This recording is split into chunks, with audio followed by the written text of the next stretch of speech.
she said, "I'll work your fields, master, just feed my starving children." The wind, a mournful whisper across the fallow expanse of Elias Thorne's land, carried the scent of dust and distant rain, a familiar perfume of solitude. For years, it had been his only constant companion, a presence as weathered and unyielding as the man himself.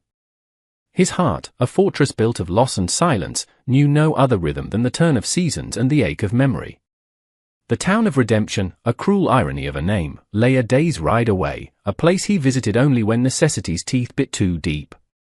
It was there, amidst the cacophony of market day, that the wind brought a different sound, a tremor in the stale air of his existence. He saw her first as a silhouette against the harsh midday sun, a woman bowed but not broken, a fiercely protective shield around too small a shadows. Lyra. Her name, he would learn later, was as soft as the moss that clung to the north side of his ancient oaks, yet it held the resilience of stone. She was surrounded, a pack of grinning jackals disguised as townsfolk, their words like stones cast at a wounded bird. A portly merchant, his face a sneer of petty authority, jabbed a thick finger towards her, his voice oily with contempt. "Thief! Vagrant! We'll have no more of your kind befouling our town." Lyra did not speak, her gaze fixed on something beyond their faces, a horizon only she could see.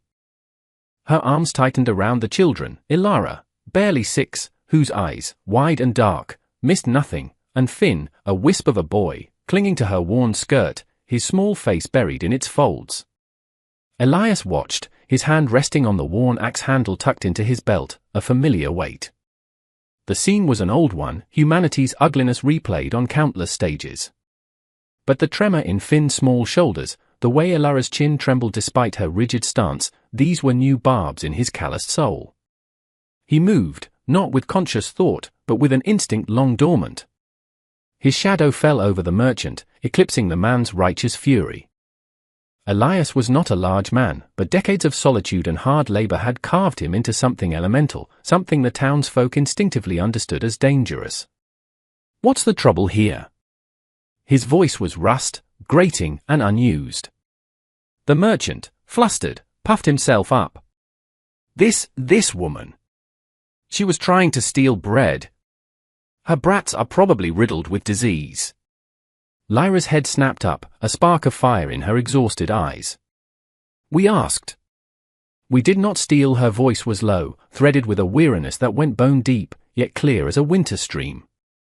Elias looked at the children, at the hollows beneath their eyes, the smudges of dirt on their cherubic faces. He saw not thieves, but the ghosts of a hunger he, too, had known in a different, long-ago life. He turned back to the merchant, his gaze flat. He reached into his worn leather pouch, pulled out 3 silver coins, far more than the bread was worth, and dropped them onto the merchant's stall. They clattered with a finality that silenced the murmurs. "She works for me now," Elias stated, the word simple, irrevocable. He didn't look at Lyra, didn't wait for an answer from anyone. He simply turned and began to walk towards his wagon. A beat of silence, then a desperate, hopeful whisper. "Master." He stopped, but did not turn. "I'll work your fields, master. I'll do anything. Just feed my starving children." The word "a master" struck him like a blow, a brand of a life he wanted no part of. He said nothing, only waited. He heard the scuff of worn shoes, the faint whisper of cloth. He felt their presence behind him, a fragile cargo of hope and fear. The journey to his farm was a tapestry woven of silence.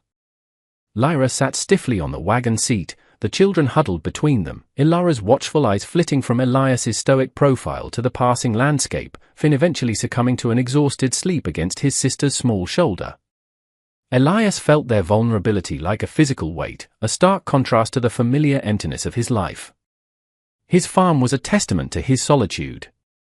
A sturdy but unadorned cabin, a barn leaning slightly with age, fields that yielded enough but no more. It was a place of work, not comfort. He led them to a small, disused outbuilding, cleaner than it looked, with a rough cot and a fireplace. "Here," he said, his voice still rough. He brought water, a loaf of the bread he'd bought, a piece of cheese. He left them, the unspoken hanging heavy in the air. Later, from his porch, he watched. Lyra did not rest. After ensuring the children ate, their small hands reaching with a pitiful eagerness, she emerged. She found a discarded broom and began to sweep the packed earth before her door. She inspected the loose shutter on the window, tested the handle of the water pump. Her movements were economical, purposeful. There was no hesitation, only a quiet industry. As dusk painted the sky in hues of bruised purple and fading gold, she coaxed a small fire to life in the outbuilding's hearth, its light a fragile beacon in the encroaching darkness. Elias ate his solitary meal, the familiar silence of his cabin now punctuated by the awareness of 3 other heartbeats on his land. Pity, he'd felt that in town. But watching Lyra move, seeing the fierce, unwavering resolve in the set of her shoulders, a different emotion began to stir. Respect. And a profound, unsettling curiosity about the storm she had weathered to arrive at his desolate doorstep. The unspoken agreement settled over them like the morning mist. She worked. He provided. Words were an extravagance neither seemed to require. Days bled into weeks, each sunrise painting the eastern sky with a promise Elias had long forgotten to notice. The rhythm of the farm, once a solitary drumbeat, now held a subtle counterpoint. Lyra rose before him, the scent of wood smoke from her small cabin often the first thing to greet him. She did not confine herself to the tasks he implicitly assigned. He found the sagging gate to the vegetable patch mended with salvaged wire, its hinges oiled. His own meager garden, long neglected beyond basic sustenance, began to show signs of her tending, weeds pulled, soil turned, tender new seedlings he hadn't planted appearing in neat rows. She moved with a quiet competence that spoke of a life spent making something from nothing. She mended his torn work shirts, the stitches small and neat, leaving them folded on his porch. In return, he left extra rations of flour, a side of smoked bacon, a length of sturdy cloth he'd found forgotten in a trunk. He never acknowledged her additions to his life, nor she his. It was a language of gesture, of needs met before they were voiced. The children remained shadows, flitting at the edges of his perception. Elara, with her mother's watchful eyes, would sometimes pause in her silent play of arranging pebbles or drawing in the dust to observe him, her expression unreadable. Finn, smaller, more skittish, would occasionally offer a fleeting, terrified glance before burrowing back into the perceived safety of Lyra's presence. Elias made no effort to approach them, sensing their fear was a wild thing, not to be cornered. He simply existed, a stoic fixture in their new, fragile landscape. He began to leave small, inconsequential things where Elara might find them, a brightly colored feather, a strangely shaped stone, a discarded wooden block that might, with imagination, become a house or a horse. He never saw her take them, but they would be gone when he next passed. Lyra's silence was not emptiness. It was a vessel, holding untold stories, unexpressed grief. Elias found himself watching her more often than he intended. The way her hands, though chapped and work-worn, moved with a surprising grace as she kneaded dough or sorted herbs she'd gathered from the woods. The unwavering line of her jaw when a task was particularly difficult. There was a fierce pride in her, a refusal to be entirely broken, that resonated with something deep within him, something he thought had died long ago. The first crack in their silent world came not with a storm, but with a cry in the night. A fever had taken hold of Finn, his small body racked with shudders, his breath shallow and quick. Elias was woken by Lyra's desperate, muffled sobs, a sound that pierced the thick walls of his cabin and his heart. He found her cradling Finn, her face a mask of anguish in the flickering firelight. "He burns," she whispered, her voice raw. "I have nothing." Elias, for the first time, stepped fully into their space, his presence filling the small cabin. He felt Finn's forehead. The heat was alarming. Without a word, he went to his own cabin, returning with a jar of willow bark tea, a remedy his own mother had used. He built up their fire, showed Lyra how to brew the tea, how to bathe Finn's small limbs with cool water. They worked together through the long night, a silent, desperate vigil. Lyra, her fear a palpable thing, nonetheless followed his quiet instructions, her hand surprisingly steady. As dawn approached, Finn's fever began to break. His breathing eased, his small body relaxing into a true sleep. Lyra slumped against the wall, exhaustion and relief warring on her face.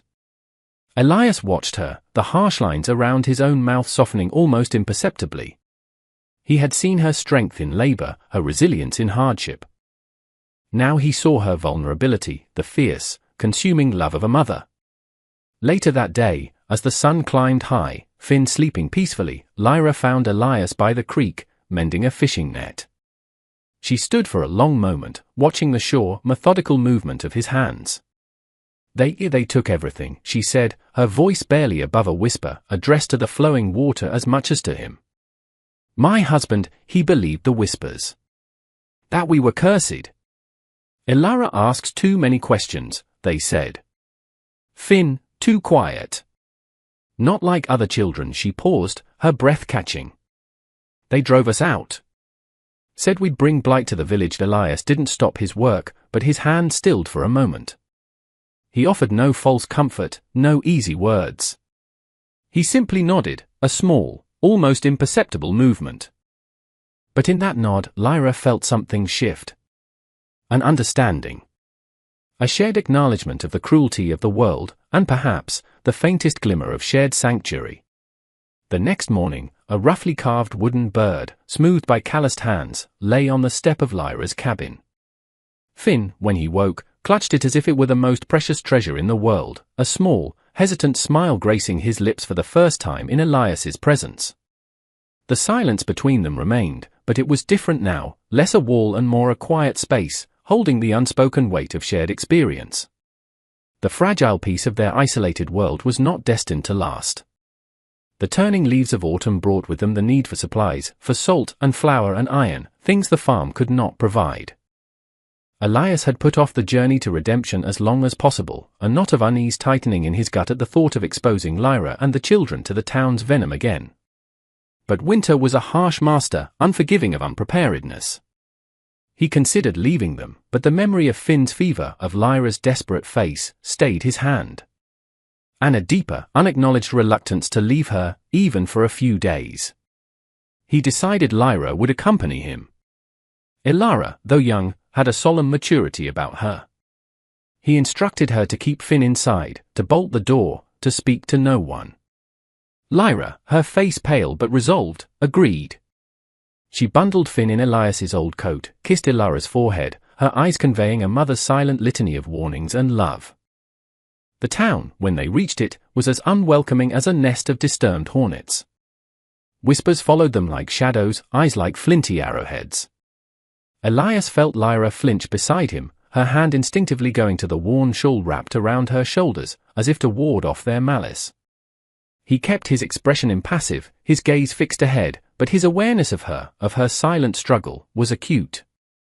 The merchant, Geris, whose stall Elias had approached that first day, spotted them. A smirk spread across his fleshy face. Well, well. Look what the wind blew in. Still got your charity case, Thorn? Or has she bewitched you proper? Elias ignored him, moving towards the general store, but Geris was not so easily dismissed. He stepped into their path, his bulk blocking the narrow boardwalk. Some folks are saying you're harboring more than just a vagrant, Thorn. Some say she's unnatural. Those brats of hers too. Lyra's breath hitched, but she stood her ground, her chin lifting almost imperceptibly. Elias felt a cold anger rise within him, an emotion he hadn't allowed himself in years. Before he could speak, the town's constable, a man named Thorn, no relation, a fact Elias always found grimly amusing, ambled towards them. Constable Thorn was a man who valued order above justice, and public opinion above all else. Elias, he said, his tone attempting a weary authority. There's talk. Unsettling talk. About this woman. Her children. People are concerned about what, Thorn? Elias's voice was dangerously quiet. That I offer food and shelter to a woman and her children? Is that against the law in redemption now? It's irregular, the constable hedged, clearly uncomfortable under Elias's direct gaze. She's an outsider. They're different. It makes folks uneasy. For the good of the community, perhaps it's best if she moved on. Garrus, emboldened by the constable's presence, sneered. Yeah, Thorn. Get rid of the trash. Before she taints us all, he reached out, as if to grab Lyra's arm. In that instant, something snapped in Elias. He moved with a speed that belied his years, his hand clamping around Garrus's wrist like an iron band. Garrus yelped, his bravado deflating. That's enough, Elias said, his voice low and guttural, resonating with a power that silenced the gathering crowd. He released Garrus, who stumbled back, rubbing his wrist. Elias turned to face the constable, to face the circle of hostile, watching eyes. For too long, he had lived in the shadows, his voice muted by grief and isolation. Now, it found its strength. This woman, he began, his gaze sweeping over them, finally resting on Lyra, whose eyes were wide, shining with an emotion he couldn't name. Her name is Lyra.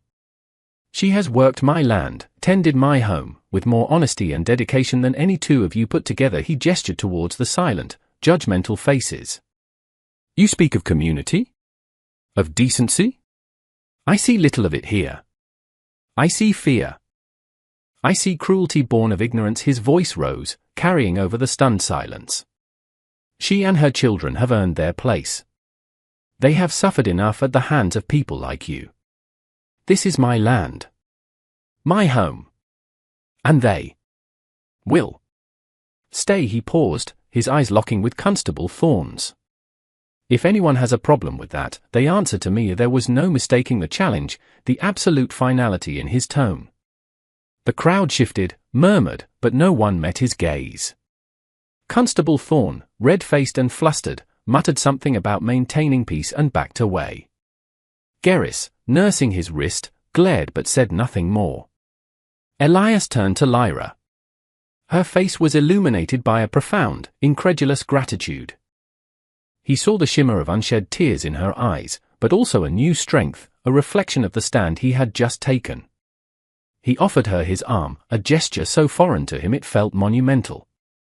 Let's get what we came for, he said, his voice returning to its usual gruffness, but the unspoken resonated between them.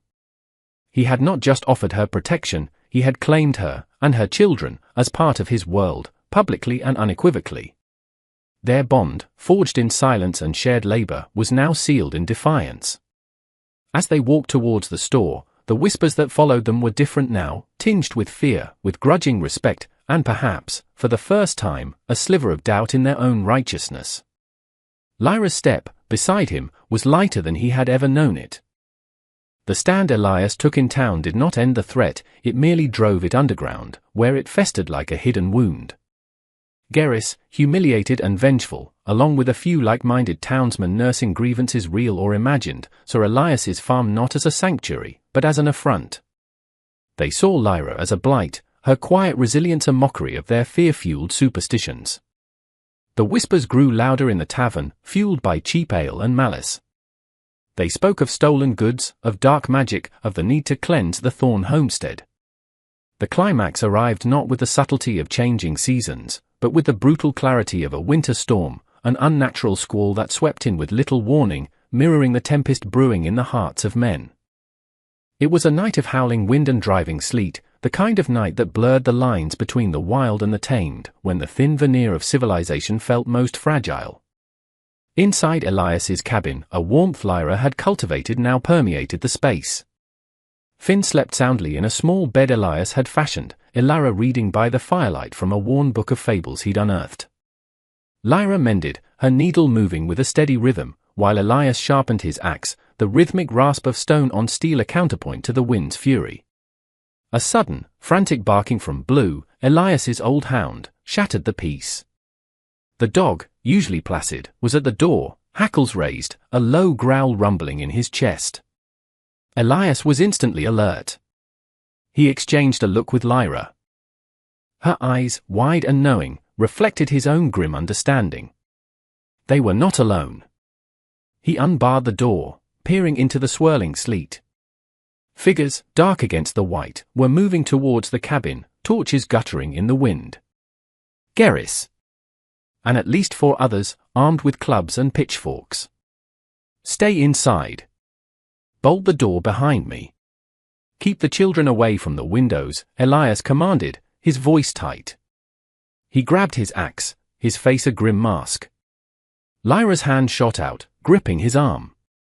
Her eyes were not filled with fear, but with an intense, focused light.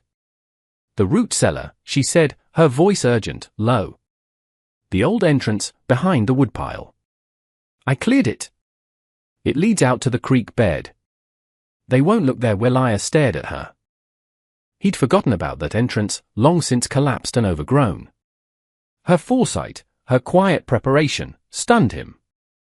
He nodded, a surge of fierce pride, of something akin to awe, cutting through his anger. "Go.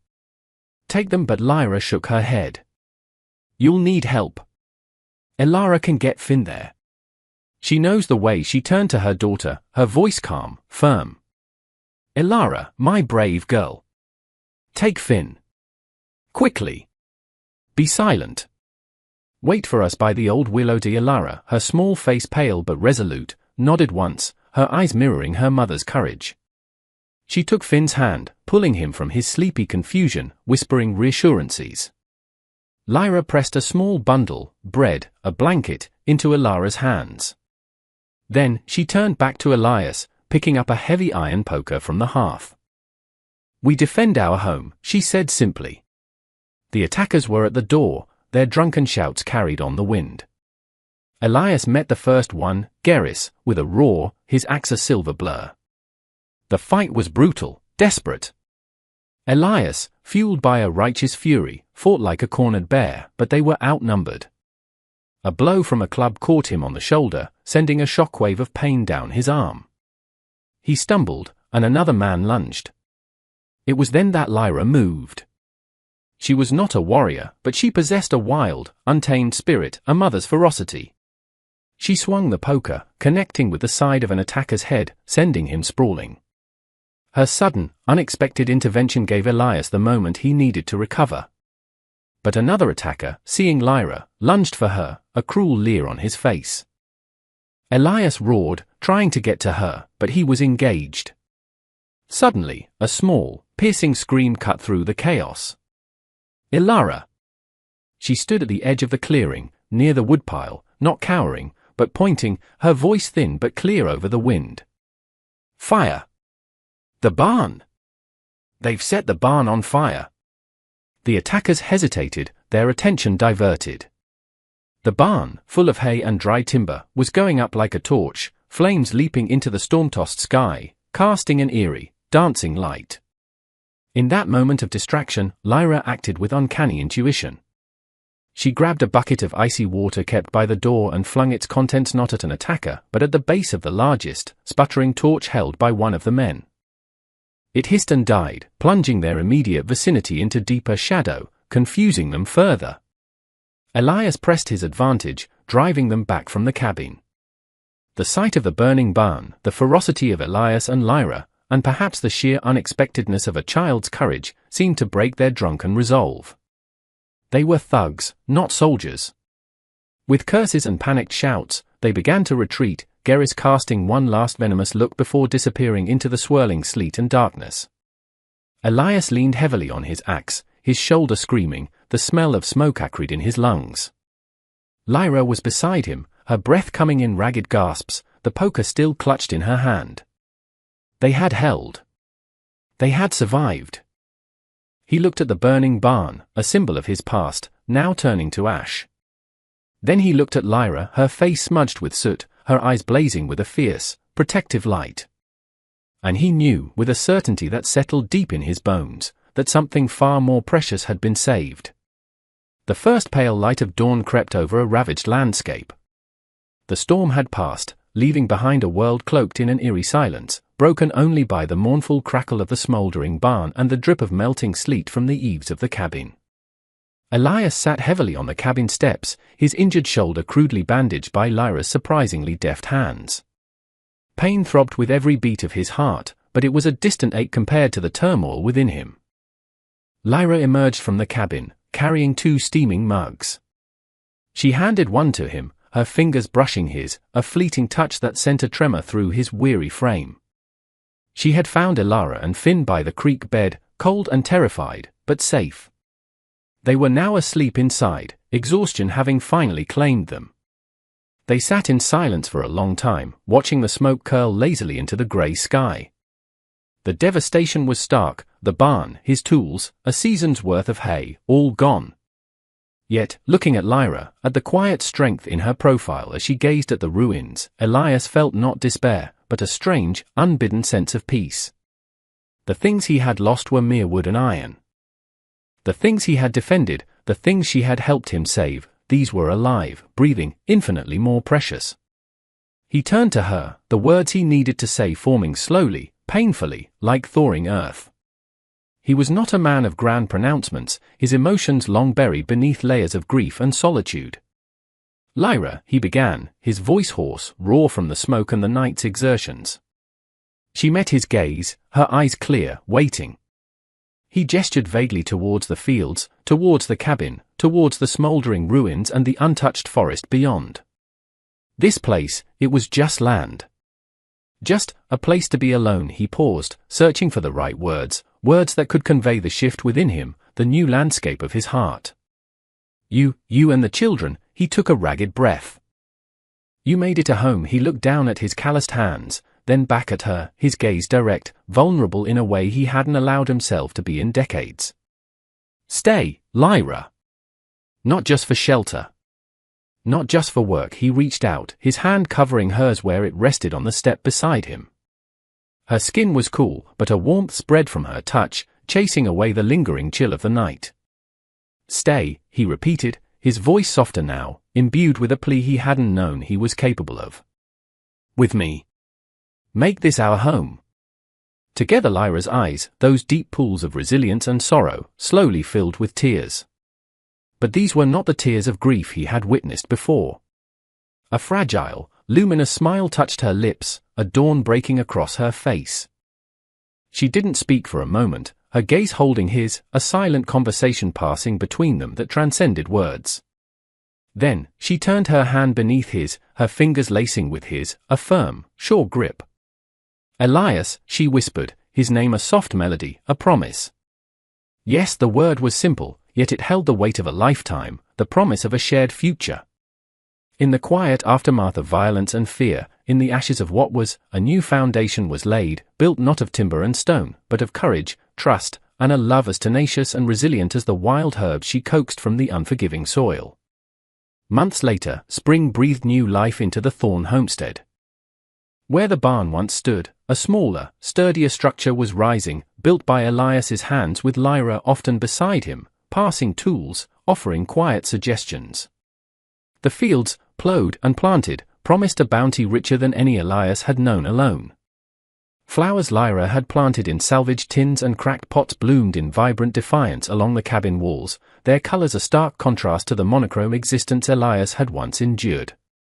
Elara, her initial shyness replaced by a quiet confidence, now read aloud to Finn in the evenings, her voice clear and sweet, filling the cabin with stories of faraway lands and brave heroes. Finn, no longer a shadow, trailed Elias around the farm, his small hands helping with chores, his laughter a sound as natural and welcome as the chirping of crickets. Elias himself was a changed man. The harsh lines around his eyes had softened, smoothed by Lyra's presence, by the children's innocent affection. A smile, once a forgotten expression, now came more easily, especially when his gaze fell on Lyra as she moved through her day, a quiet song in her heart. She was the calm center of their world, her intuitive wisdom a source of strength and comfort. Her knowledge of plants and healing had become known, albeit grudgingly at first, in the wider, scattered community. People from distant homesteads, hearing tales of her skills, sometimes made the journey to seek her help for ailments the town doctor couldn't cure. They found not a witch, but a woman of quiet grace and profound understanding. The town of Redemption kept its distance. Geras and his cronies had faded into the bitter obscurity they deserved. Some townsfolk still whispered, but now their words were tinged with awe, with a reluctant respect for the family that had faced down darkness and emerged stronger. Elias and Lyra's love was a quiet river, flowing deep and sure beneath the surface of their days. It was in the shared glance over the supper table, the comfortable silence as they watched the sunset paint the sky, a hand reached out in the darkness of night. It was a love built not on grand declarations, but on shared burdens, mutual respect, and the profound, enduring miracle of finding sanctuary in another's heart. Their home, once a bastion of solitude, was now a haven of peace, a testament to the enduring power of love to heal, to rebuild, and to make the desolate bloom. In a world quick to judge and slow to understand, where do we find the courage to offer sanctuary? And when given, how does that fragile seed of kindness blossom into a love that can heal not just two souls, but the very land they walk upon? The heart knows its home when silence speaks louder than any vow, and shared burdens become shared strength. If their story touched your heart, subscribe for more tales of resilience and the quiet power of love. Let us know in the comments what true sanctuary means to you.